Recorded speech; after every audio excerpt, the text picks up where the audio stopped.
आज के लेसन में हम पढ़ेंगे पास्ट कंटिन्यूस टेंस, उसकी पहचान, क्रिया, हेल्पिंग वर्ब और वर्ब, वाक्य रचना, पास्ट कंटिन्यूस टेंस के विशेष प्रयोग, सारी बातें विस्तार से बताई जाएगी, संपूर्ण रूप से आपको समझाई जाएगी। लेकिन इससे पहले आप सब्सक्राइब का लाल बटन दबा दीजिए ताकि मैंने से बनाई गई वीडियो सबसे पहले आपको प्राप्त हो सके, ज्ञानवर्धक हो सके, आपके लिए उपयोगी साबित हो सके। चलो आज का लेसन शुरू करते हैं। इससे पहले फिर निवेदन कि सब्सक्राइब का लाल बटन दबा दें। अब मैं मेरे चेहरे वाली स्क्रीन को थोड़ा छोटा कर लेता हूँ ताकि बाकी चीज़ें आपको पढ़ने में आराम से आ सके। चलो इसको और छोटा कर लेते हैं ताकि अक्सर आप आराम से पढ़ सकें, देख सकें। पास्ट कंटिन्यूस टेंस की पहचान। इस काल के वाक्यों से प्रकट होता है कि कार्य भूतकाल में जारी था और समाप्त नहीं हुआ था। साथ ही कार्य के होते रहने की अवधि या समय बिंदु दिया हुआ होता नहीं है। यानी भूतकाल के अंदर कार्य जारी था लेकिन कार्य कब शुरू होकर कब समाप्त हुआ इसका कोई ज्ञान नहीं होता है। जैसा प्रेजेंट परफेक्ट कंटिन्यूस के अंदर पॉइंट ऑफ टाइम था वैसा इसके अंदर नहीं। यानी पास्ट कंटिन्यूस टेंस के अंदर भूतकाल में कार्य जारी था किसी समय में, लेकिन समय बिंदु शुरू होने का और कार्य के समाप्त होने का ज्ञात नहीं होता है।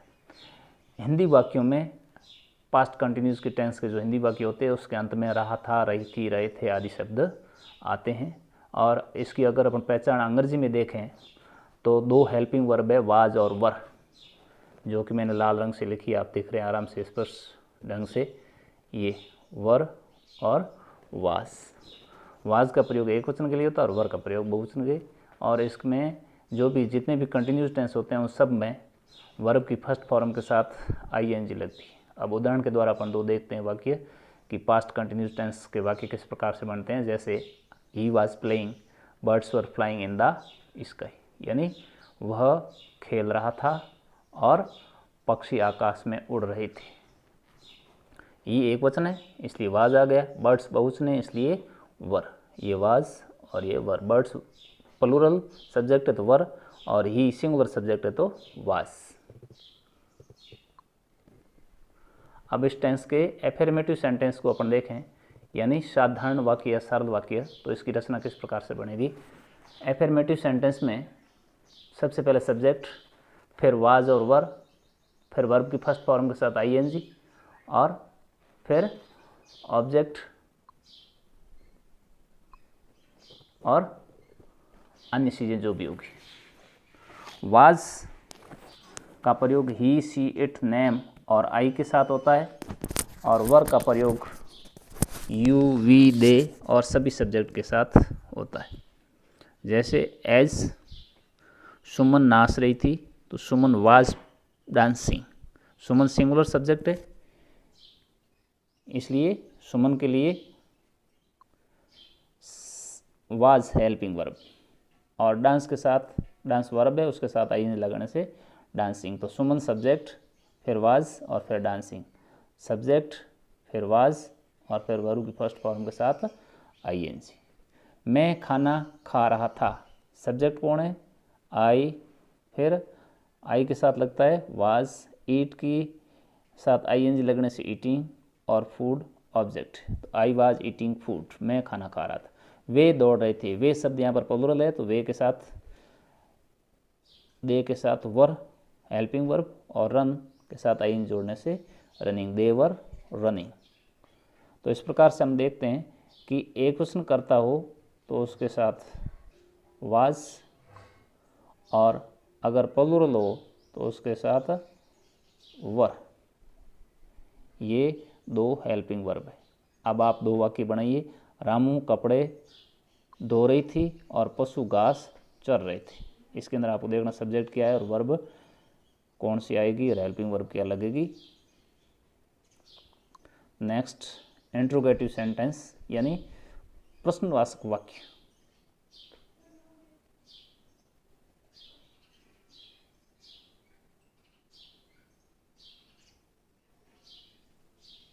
यहाँ पर दो शब्द भूल से लिखे गए इसलिए मैंने इनको हटा दिया है, ये नहीं होने चाहिए थे। कौन कौन से नहीं होने चाहिए थे। ये, ठीक है, इनकी ज़रूरत नहीं। तो वाक्य रचना होगी सबसे पहले हेल्पिंग वर्ब, फिर सब्जेक्ट, फिर वर्ब की फर्स्ट फॉर्म के साथ आईएनजी। यानी प्रश्नवाचक वाक्य में दो प्रकार से बनते हैं, एक वाक्य की शुरुआत में क्या शब्द आता है और एक वाक्य के बीच में क्या शब्द आता है। जब शुरुआत में क्या शब्द आता है तो हेल्पिंग वर्ब से वाक्य शुरू होता है, और वाक्य के बीच में प्रश्नवाचक शब्द आता हो तो उसके लिए WH वर्ड से वाक्य की अंग्रेजी में शुरुआत होती है। जैसे क्या वे हंस रहे थे, क्या वे हंस रहे, तो क्या शब्द वाक्य की शुरुआत में आ गया तो वर हेल्पिंग वर्ब से शुरू होगा। वे बहुवचन है इसलिए वर आएगा। वर दे लाफिंग, क्या वे हंस रहे थे। दूसरा, कल तुम क्या कर रहे थे, यहाँ पर क्या शब्द वाक्य के बीच में आ गया, ये देखो, कल तुम क्या कर रहे थे, यहाँ पर क्या पहले था और यहाँ पर क्या बीच में, यानी बीच में आता है तो वाक्य WH वर्ड से शुरू होता है। कल तुम क्या कर रहे थे, तुम बहुवचन शब्द है इसलिए what were you doing yesterday, कल तुम क्या कर रहे थे। तो अब समझ में आ गया होगा कि वाक्य के बीच में अगर के प्रश्नवाचक शब्द हो, जैसे तुम बाजार कब गए, क्या कल वह दौड़ रहा था, इस प्रकार से वह कल क्या कर रहा था, तो यहाँ पर एक क्या बीच में आ जा सकता है, एक पहले वाक्य की शुरुआत में। अगर वाक्य की शुरुआत में प्रश्नवाचक शब्द हो तो हेल्पिंग वर्ब से शुरू होगा, और बीच में अगर प्रश्नवाचक शब्द हो तो WH से शुरू होगा, और प्रश्नवाचक वाक्य के अंत में हमेशा क्वेश्चन मार्क तो लगता ही है। बिल्कुल सरल और साधारण टेंस है ये। अब आपके लिए यानी आपको दो वाक्यों का अनुवाद करना है। क्या किसान खेत जोत रहे थे और आप काम कब कर रहे थे, ये दो वाक्य आपको अंग्रेजी में अनुवाद करना है। आप चाहे तो और भी 5-7 वाक्य बना सकते हैं, जैसे मोहन कल क्या कर रहा था, क्या मोहन कल पढ़ रहा था, क्या वे बाजार जा रहे थे, क्या वह खाना खा रही थी, वह क्या खा रही थी। इस प्रकार से बहुत सारे वाक्य बना सकते हैं।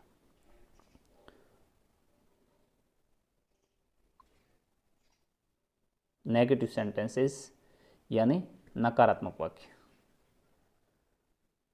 इसकी वाक्य रचना में सबसे पहले सब्जेक्ट, फिर हेल्पिंग वर्ब, फिर नॉट और वर्ब फर्स्ट फॉर्म के साथ आईएनजी, ऑब्जेक्ट और अन्य। नाम से स्पष्ट है। मोनू कल सुबह नहीं खेल रहा था, तो मोनू सब्जेक्ट है, नहीं है तो वाज, मोनू सब्जेक्ट सिंगुलर है इसलिए वाज नॉट, और प्ले के साथ आईएनजी प्लेइंग, और यस्टरडे मॉर्निंग यानी कल सुबह। इस प्रकार से सब्जेक्ट के साथ हेल्पिंग वर्ब और फिर सब्जेक्ट हेल्पिंग वर्ब, फिर उसके बाद नॉट, वर्ब की फर्स्ट फॉर्म के साथ आईएनजी और अन्य चीज़ें। यहाँ पर मोनो सब्जेक्ट, उसका मोनो सिंगुलर है इसलिए वाज, नेगेटिव है तो नॉट, वर्ब के साथ आईएनजी, प्ले के साथ आईएनजी प्लेइंग, कल सुबह ऑब्जेक्ट है तो यस्टरडे मॉर्निंग। इसी प्रकार से लड़के नहीं पढ़ रहे थे, यहाँ पर लड़के शब्द सब्जेक्ट है, बहुवचन है, बॉयज़ इसलिए हेल्पिंग वर्ब आ गई वर। नहीं पढ़ रहे थे तो नॉट, पढ़ने को कहते हैं रीड के साथ आईएनजी लगाने से reading, boys were not reading. इस प्रकार से नकारात्मक वाक्य बन गए। आप चाहें तो और भी वाक्य इस प्रकार से अभ्यास कर सकते हैं, इसलिए मैंने आपके लिए 3 वाक्य दिए हैं कि आप इनको अनुवाद कीजिए। हम हंस नहीं रहे थे, लड़कियां पानी पर तैर नहीं रही थी, वह कल गाना नहीं गा रही थी। ठीक है, यहाँ लकड़ियाँ पानी पर नहीं तैर रही थी, आप चाहें तो लड़कियाँ पानी पर तैर नहीं रही थी, ये भी बना सकते हैं, कोई समस्या नहीं है। अब इस टेंस के विशेष प्रयोग यानी पास्ट कंटिन्यूस टेंस का प्रयोग विशेष रूप से जो परीक्षा में प्रश्न पूछे जाते हैं तब उलझन वाले होते हैं, वो वाक्य आपको उलझा देते हैं, तो वहाँ ध्यान रखने योग्य जो बातें होती है वो मैंने स्पेशल यूजेस के रूप में लिख दिए। आप इनको आराम से अपने कॉपी में नोट करके याद कर सकते हैं। तो इस टेंस का प्रयोग ऐसे कार्यों के लिए होता है जो भूतकाल में कुछ समय तक जारी हो, उसी बीच कोई दूसरा कार्य भी शुरू हुआ हो।